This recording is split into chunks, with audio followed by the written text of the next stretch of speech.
히브리서 9장 1절에서 10절입니다.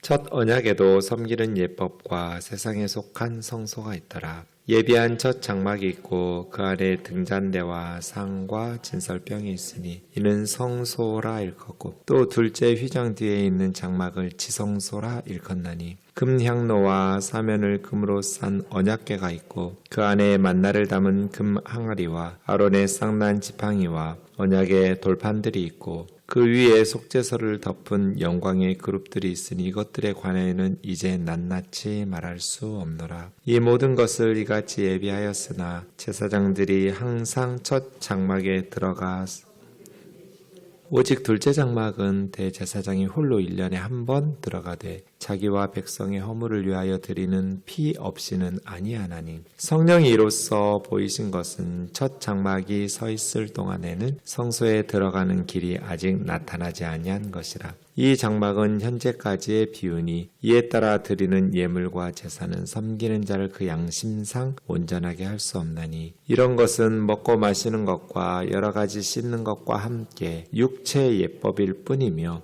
개혁할 때까지 맡겨둔 것이니라. 아멘. 오늘 본문은 1절에서 5절까지는 예루살렘에 있는 지상 성소의 구조 그리고 성구들을 이야기하고요. 6절에서 10절까지는 옛 언약의 제사제도에 대해서 이야기합니다. 5절 끝에 보면 이것들에 관하여는 이제 낱낱이 말할 수 없노라 이렇게 말하고 있습니다. 이것들은 이제 지상에 있는 성전의 구조랄지 성구, 성전 도구들이랄지 이런 것들입니다. 이러한 성전의 구조나 기구들에 대해서는 낱낱이 말할 수 없노라. 몰라서 말할 수 없다는 뜻이 아니라 그렇게 중요한 게 아니기 때문에 거기에 이 편지를 읽고 있는 성도들의 집중을 주목시키고 싶지 않다는 뜻이에요. 중요한 건 이게 아니야 이런 뜻이죠. 그럼 중요한 게 뭔데? 6절에서 10절까지예요. 특별히 8절. 그래서 먼저 1절에서 5절까지는 간단하게 살펴보겠습니다. 첫 언약은 시내산 언약이죠. 옛 언약, 구약. 둘째 언약, 새 언약, 예수 그리스도를 통해서 십자가의 제사, 희생 제사를 통해서 세우신 새 언약. 첫 번째 언약에도 섬기는 예법과 세상에 속한 성소가 있더라. 예법이라고 말한 것은 규칙, 규정 그런 뜻입니다. 섬김이라고 해도 좋고 예배라고 해도 좋고 그러니까 율법 하에서 주어진 지상의 성소에서 드리는 데에도 섬김의 규정이나 예배의 규정들이 있었다. 그리고 예배의 장소, 성소가 있었더라. 근데 그 성소는 세상에 속한 성소죠. 우리 주님이 섬기고 있는 대제사장으로 사역하고 있는 곳은 하늘의 성소. 진짜 하나님 앞에서. 하늘 성소가 진짜고요. 지상에 있는 예루살렘 성전은 모조품이죠. 복사본 8장 5절에서 하늘 성소의 모형과 그림자라고 말했던 지상의 성소. 그러니까 첫 번째 언약 율법하에서 섬기는 짐승제사로 드리는 예배와 섬김의 규정들이 있었고 또 지상의 세상에 속한 사람들 손으로 만든 성소, 장소가 있었고 이죠. 예비한 첫 장막, 예비했다라고 말한 단어는 준비했다, 예비했다라는 뜻도 있지만 세웠다, 지었다 그런 뜻도 있습니다. 세워진 그렇게 번역한 성경들도 많죠. 네, 첫 장막이 있고 여러분 이제 레위기나 출애굽기 공부할 때 성소에 대해서 기억하시면 바깥으로는 이렇게 높이 2m 이상 높이 이렇게 담장이 쳐 있죠. 텐트 형식으로 이렇게 막으로 되어 있는 중간중간에 기둥을 세워놓고 그래서 들어가는 입구는 하나 있어요. 어느 쪽이에요? 동쪽이죠. 해 뜨는 쪽이라고 했으니까 동쪽에 성전 문이 있어요. 들어가면 성전 뜰이 나오죠. 뜰 맨 처음에 뭐가 나와요? 짐승을 불태워서 바치는 번제단이 나오죠. 좀 더 안으로 들어가면 뭐가 나와요? 제사장들이 손발을 씻는 노스로 만든 대야, 물두멍이죠. 물두멍이 나오고 그 다음에 이제 건물이 나오죠. 그 건물은 뜰의 한 3분의 1 정도의 사이즈인데 2개로 되어 있죠. 네. 첫 번째 휘장 문을 열고 들어가면 넓은 방이 나오고 그 다음에 두 번째 휘장이 또 나오는데 그 두 번째 휘장이 넓은 방인 성소와 좁은 방인 지성소를 구분하는 휘장이죠. 그래서 첫 번째 휘장 안으로 들어가면 북쪽 오른쪽에 뭐가 있어요? 진설병, 진설해 놓은 떡병자니까요. 그런 진설병 상이 있어요. 뭐 그렇게 큰 상은 아니에요. 45cm, 90cm, 높이는 67.5cm, 1.5규빗이니까요. 그렇게 해서 이스라엘 12지파를 상징하는 12개의 떡을 진설해놔요. 제사장이 일주일에 한 번씩 교체하는 진설병이 있어요. 그 맞은편 남쪽에는 뭐 있어요? 들어가서 왼쪽에 금초대가 있죠. 등잔대라고 말할 수 있는 양쪽에 3개씩 6개가 있고 가운데 하나가 있어서 7개의 불을 켜는데 밑에는 살구꽃 형상의 꽃받침과 등잔대 형상이 있어서 불을 켜는, 밤에는 켜고 아침에는 끄는, 매일 제사장들이 저녁에 들어가서 켜고 아침에 들어가서 끄는 그런 금초대 등잔대가 있었어요. 그 다음 둘째 휘장인 성소와 지성소를 구분하는 휘장 앞에 뭐가 있어요? 향을 피우는 금향로, 향단이 있죠. 네, 그렇게 해서 연기를 뿜어내는. 그 다음에 휘장 안으로 들어가면 뭐가 있어요? 언약궤가 있죠. 네, 언약궤 안에는 3가지 물건이 있는데 뭐예요? 만나를 담은 금항아리, 아론의 쌍난 지팡이, 10계명을 기록한 2개의 돌판들, 이렇게 3가지 물건이 있고 뚜껑 위에 그룹이라고 말하는 캐룹인데요. 천사들이 서로 마주보고 날개를 펴고 있죠. 그렇게 해서 언약궤의 덮개를 덮개 가리게 되어 있죠. 그 천사와 천사 그 덮개를 속죄소, 시은소라고 부르죠. 거기에 이제 하나님께서 불기둥, 구름기둥으로 임재하시는 것이죠. 이것을 기억하면서 오늘 본문을 읽으면 한 가지만 질문이 생기고 쉽게 이해할 수 있을 것 같아요. 우선 2절부터 보세요. 예배한 첫 장막이 있고 그 안에 등잔대, 이게 이제 금초대죠. 남쪽에 있는. 그 다음에 북쪽에 있는 상과 진설병. 진설병 상이 있고요. 이를 성소라고 부르고, 그 다음 둘째 휘장은 이제 성소와 지성소를 나누는 휘장. 두 번째 휘장 뒤에 있는 장막을 지성소라고 일컫나니, 지극히 거룩한 곳이라고 지성소 했지만 하게야 하게온이라고 그래서 성소 중에 성소, 그런 뜻이에요. 원문으로 보면. 거기에 금향로와 사면을 금으로 싼 언약궤가 있고 언약궤 안에는 만나를 담은 금항아리, 아론의 쌍난 지팡이, 언약의 돌판들이 있고 그 위에 속죄소를 덮는 영광의 그룹들, 천사 2분이 이렇게 금으로 만들어서 새겨져 있고, 이것들에 관하여는 이제 낱낱이 말할 수 없노라. 네, 질문 하나 생긴다고 그랬죠? 저는 히브리서 읽다가 이게 제일 궁금했어요. 우리나라에서 지금 히브리서를 전공해서 옥스퍼드에서 박사하고 온 총신대 교수가 하나 있다고 그랬죠? 개포동교회 담임 목사인 이풍인 교수. 제가 그 교수한테도 제 친구라서 질문 던졌거든요. 나 히브리서 읽으면서 제일 이해 안 되는 데 있어. 9장 4절이야. 뭐예요, 여러분? 금향로의 위치 말이에요. 성소에 3가지 있잖아요. 등잔, 금초대, 진설병상. 그 다음에 휘장 앞에 분향단이 있잖아요. 향을 피우는. 금향단이 거기 있어야 하잖아요. 성소에. 그런데 히브리서 9장에서는 왜 지성소에 언약궤와 금향로가 있다. 향을 피우는. 왜 금향로의 위치를 지성소에다가 했냐는 거예요. 히브리서 읽을 때 제일 궁금한 게 저 이거였거든요. 그랬더니 제 친구가 뭐라고 말하냐면, 그건 중요한 게 아니라고 5절에서 얘기했잖아. 거기다가 주목하지 말라고 대답을 안 하더라고요. 그래가지고 지도 모르는구나. 이게 주석을 읽다 보면 아주 히브리서를 이렇게 주석하기에 불편한 구절이에요. 4절. 금향로의 위치가. 우리가 레위기나 출애굽기에서 봤을 때는 분명히 성소에 3가지가 있었잖아요. 히브리서는 2개가 있다고 그러고 지성소에 2가지를 말하니까요. 그럼 히브리서 저자가 틀린 건가? 뭔가 잘못된 지식을 가지고 있었던 것인가? 그러면 성경은 성령님께서 영감하셔서 오류가 없다고 말씀하셨는데, 번역 과정에서 오류가 있을 수는 있지만 원본에서는 오류가 있을 수 없는 정확무어한 하나님의 말씀인데, 이 금향로의 위치를 지성소에다가 넣는 건 뭘까? 가장 합리적인 설명은 이런 것 같아요. 이제 대속죄일의 대제사장이 6절에 있는 것처럼 1년에 한 차례 지성소에 들어가잖아요. 7월 10일 키욤푸르에. 그날 욤키푸르 날에 이렇게 대제사장이 지성소에 들어가는, 그거 지금 히브리서 저자는 염두하면서 쓰거든요. 그런데 이 금향단이 성소에, 큰 방에는 고정된 형태의 금향단이 있고, 대제사장이 지성소로 들어가는 날 7월 10일에 먼저 이동용 금향로, 그래서 4절에 금향로라고 한 거예요. 금향로인 이동용 금향로를 들어가서 이게 이제 레위기 16장 12절 13절이에요. 레위기 16장이 대속죄일의 규례거든요.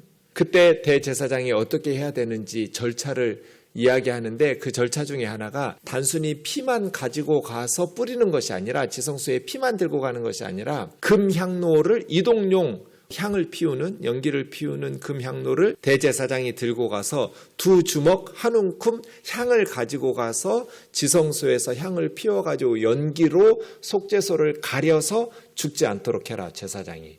이런 규정이 레위기 16장 12절 13절에 나오거든요. 그러니까 대제사장이 지성소에 들어갈 때 금향로를 가지고 들어가요. 히브리서 저자가 몰라서가 아니라 히브리서 저자라는 구약 성경을 꿰뚫고 있는 분이에요. 그래서 이분이 금향로를 가지고 지성소에 들어가는 그 대속죄일 7월 10일을 이야기하면서 대제사장이 들고 가서 향을 피워서 연기를 내서 속죄소를 가리라는 이 규정의 금향로인 것 같아요.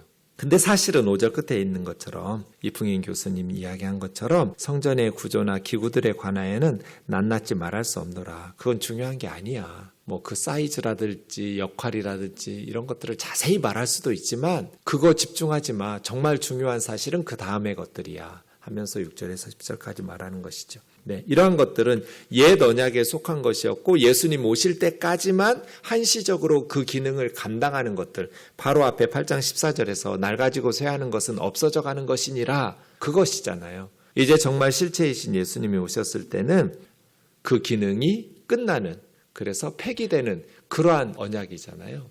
저는 이 정신이 우리 그리스도인들에게 필요하다.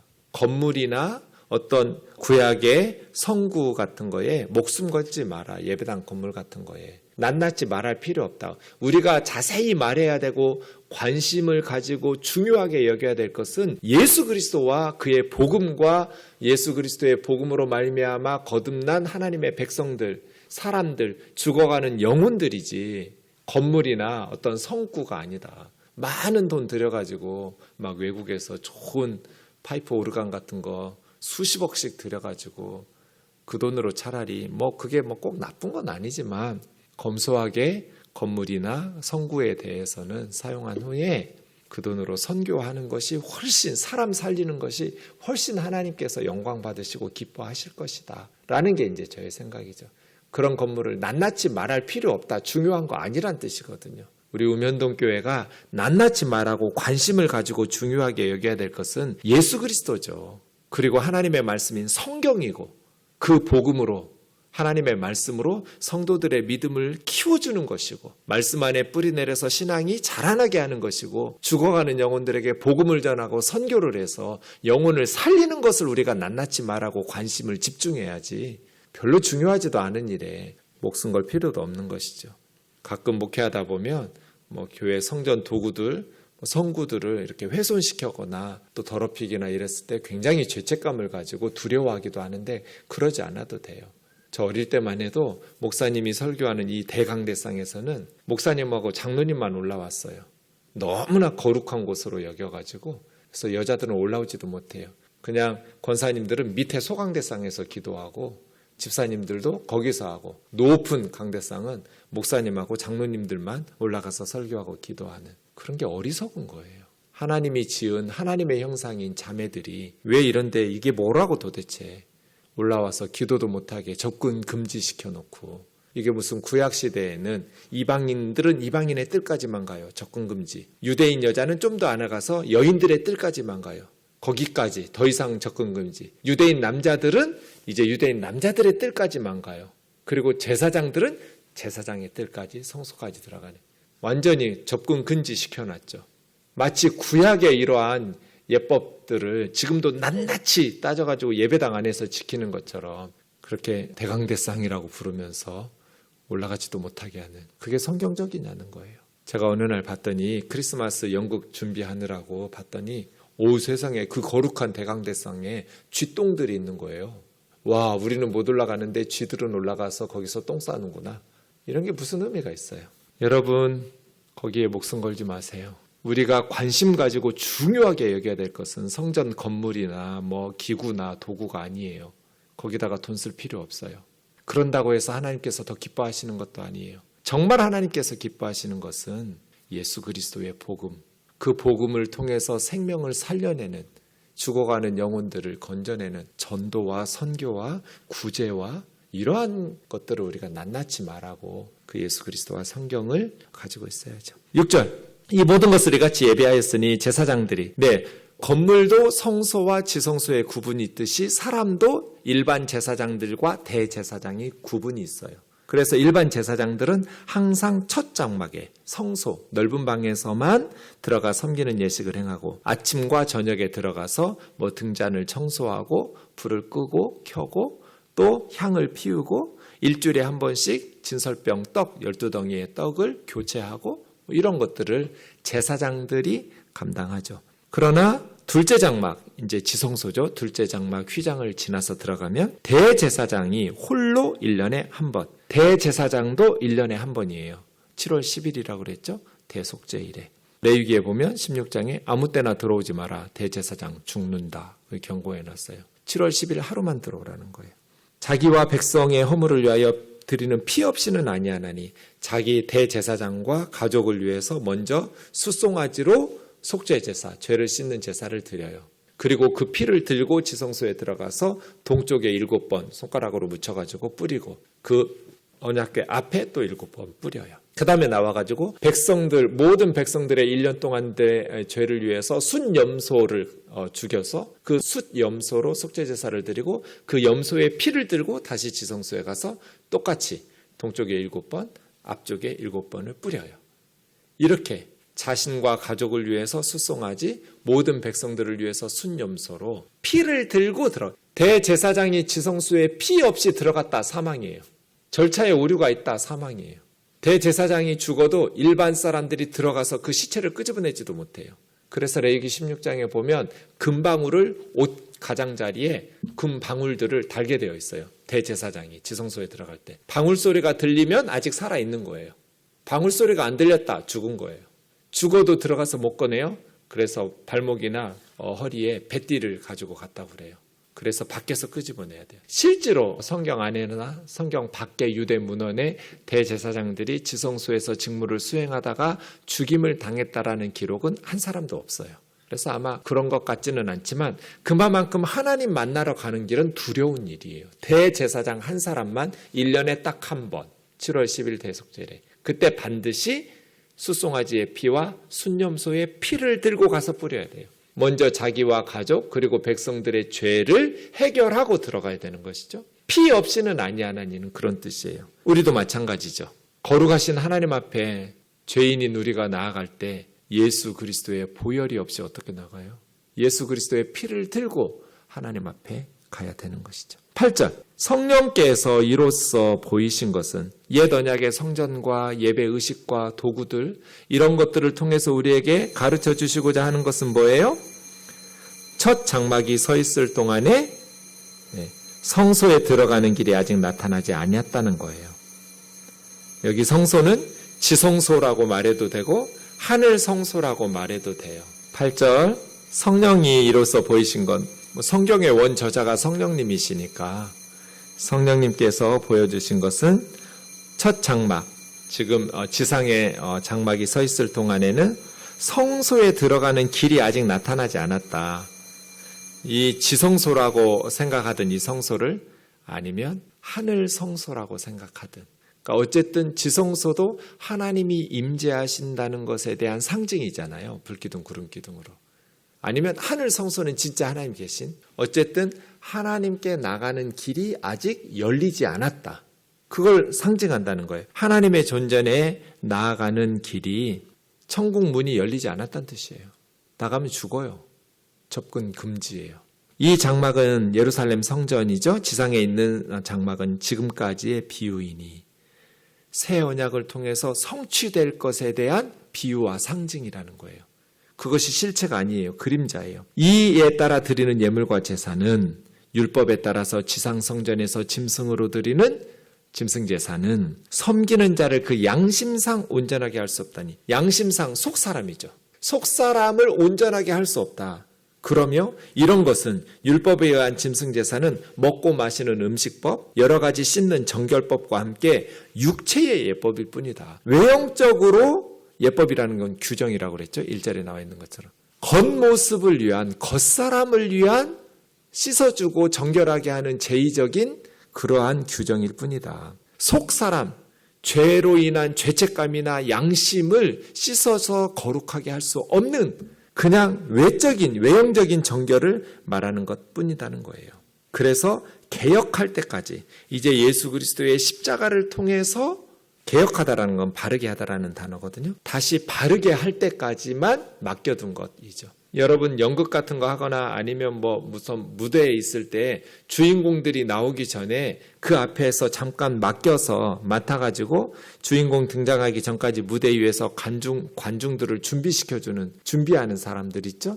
잠깐 맡겨둔 거죠, 무대를. 그런 것처럼 구약의 짐승제사와 레위 계열의 예루살렘 성전, 지상의 성전 이러한 것들은 예수님이 오셔서 그것을 성취할 때까지 맡겨둔 거예요. 한시적으로 자기 역할을 그 기능을 하도록 맡겨둔 것뿐이다.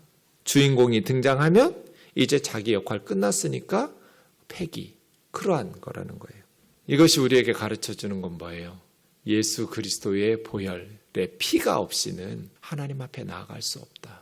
짐승 제사나 인간의 선행이나 진리를 터득하는 득도나 이런 것들을 가지고는 하나님 앞에 나갈 수 없다. 그리고 그 첫 번째 지상 성전, 그것이 무너지기 전까지는 AD 70년에 로마 사람들에 의해서 무너져서 지금 없어요. 예루살렘의 성전이 2000년 동안 없어요.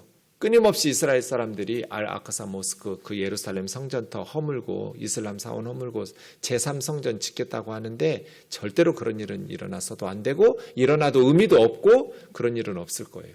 왜냐하면 그냥 개혁할 때까지만 맡겨두고 자기 역할 끝났거든요. 그래서예요.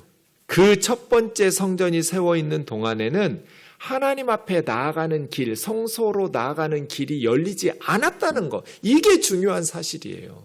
지상의 예루살렘 성전이 존재하는 동안에는 하나님 앞에 나아가는 길이 열리지 않았다.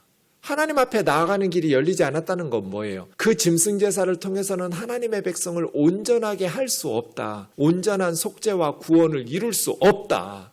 그래서 예수님이 오셔서 십자가에 자신의 피로 대제사장이 되셔서 십자가의 새 언약 가운데에서 드려지는 이 새로운 제사를 통해서 하나님의 백성을 온전하게 하시고 온전하게 하신다예요. 예수님이 십자가에서 돌아가실 때 예루살렘 성전의 휘장이 찢어졌어요. 위에서부터 아래까지. 이게 뭐예요? 이제 성소와 지성소가 열린 거잖아요. 이게 상징하는 게 뭐예요? 예수님이 십자가에서 죽으셨을 때 하나님 앞에 나아가는 길이 비로소 열린 거죠. 대제사장 한 사람만 1년에 그것도 하루밖에 나갈 수 없었는데 이제는 모든 성도들이 언제든지 날마다 하나님 앞에 예수 그리스도의 피를 들고 나아가서 은혜의 보좌 앞에 담대히 나아가서 우리를 긍휼히 여겨주세요. 때를 따라 돕는 은혜를 베풀어 주세요 하면서 기도하면서 예배하면서 나아갈 길이 열린 거잖아요. 언제? 십자가 때. 예수님이 십자가에서 생명을 바쳤을 때 하나님 앞에 나아가는 길이 이 8절 하반절에 성소에 들어가는 길이 아직 나타나지 않았다가 아니라 이제는 나타났다. 천국문이 활짝 열렸다잖아요. 누구든지 예수님을 믿는 자마다 멸망하지 않고 영생을 얻게 하시는 이 하나님의 구원 경륜, 이 하나님의 은혜를 통해서 우리가 날마다 은혜의 보좌 앞에 나아가서 기도하면서 도우심을 구할 수 있는 것이죠. 카톨릭은 우리가 어떻게 감히 하나님 앞에 나가 하나님하고 친한 마리아, 성모 마리아나 아니면 위대한 성인들을 통해서 나아가야지. 성인에게 기도하고 하나님 앞에 좀 해달라고 마리아에게 기도하고. 아니요, 쓸데없는 짓이에요. 아니, 어떻게 대통령한테 백성들이 감히 이거 해주시오 저거 해주시오 해. 대통령 측근 비서실장이나 장관이나 국무총리를 통해서 대통령한테 뭐 해달라고 요구해야지. 아니요, 우리는 일반 백성이 아니에요. 대통령 아들이나 딸이 국무총리 통해서 말해요? 아빠한테? 직접 말하지? 우리는 하나님의 자녀예요. 예수 그리스도 안에서 하나님의 자녀예요. 뭐 성인들이나 마리아, 성모 마리아 통해서 하나님 앞에 말할 필요가 없어요. 하나님 앞에 나아갈 길이 활짝 열렸어요. 아들이나 딸이 엄마 아빠한테 다른 사람 시켜서 대신 말해달라고 부탁하는 애가 어디가 있어요? 자기 엄마 아빠한테 직접 말하지. 그것이 예수 그리스도의 십자가의 은혜예요. 기도하겠습니다. 사랑하는 예수님, 율법과 옛 언약, 또 짐승 제사와 예루살렘 성전과 레위 계열의 제사장들은 이제는 예수 그리스도 안에서 개혁되었고, 이제 예수 그리스도 안에서 새롭게 새 언약이 발효되면서 이미 폐기되었습니다. 이미 자기 기능과 사명을 다했습니다. 아직도 구약 성경 읽어가면서 문자적인 해석과 적용으로 성도들을 잘못된 신앙으로 이끌지 않게 하여 주옵소서. 예수 그리스도의 복음의 빛 아래서 성경 66권을 바라보게 도와주시고, 우리가 낱낱이 말해야 될 것, 중요하게 여겨야 될 것은 그러한 지상의 육체만 깨끗하게 정결하게 하는 그러한 외형적인 것이 아니라 우리의 양심을 거룩하게 하고 우리 속사람을 변화시키는 예수 그리스도의 복음과 성령의 역사인 줄 믿습니다. 예수 그리스도를 높이고 그의 복음을 전하고 열방의 영혼들 한 영혼 한 영혼을 살려내는 일에 우면동교회가 중요하게 여기면서 무엇을 낱낱이 말하고 무엇을 소중히 여겨야 되는지를 깨닫는, 그래서 진정으로 주님을 기쁘시게 하는 그리스도인 공동체가 되게 하여 주옵소서. 예수님의 거룩하신 이름으로 기도하옵나이다. 아멘.